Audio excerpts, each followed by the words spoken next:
Урматтуу министр, өкмөттүн токтому жана өкмөттүн буйруктары, распоряжение сиз аркылуу өтөбү? Ооба. Сөз түрдө. Сиз аркылуу өтөт, Алардын сапаты кандай? Урматтуу депутаттар, бул суроону берген жок. Мына биздин азыр коллегабыз суроо берип,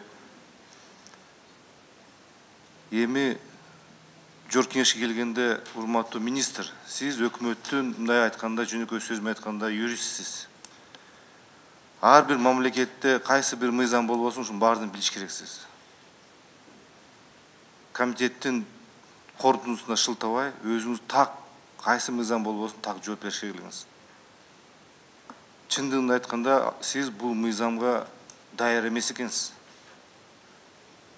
Прокуратуранын жообу боюнча даяр эмес экенсиз.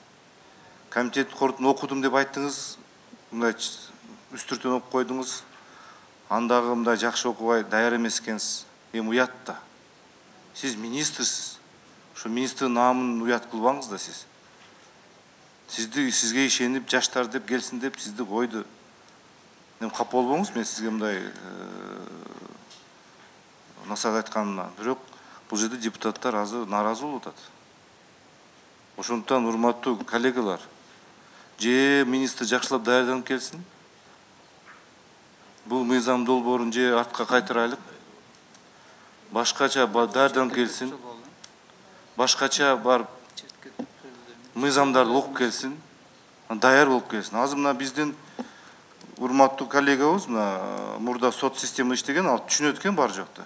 3-4 суроо менен сиз 3 суроого жооп бере албай койдуңуз.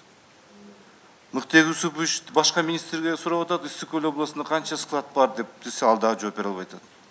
Эми уят да эми. Ошондуктан урматтуу коллегалар, менин сунушум буну кайтарып эле кайрадан даярданып келсин, жакшынакай кылып эле. Кечиресиз. Биз дагы мыйзам долбооруна аябай даярданабыз. Депутат катары биз дагы даярданып, аябай ине жини чейин даярданып келебиз. Рахмат.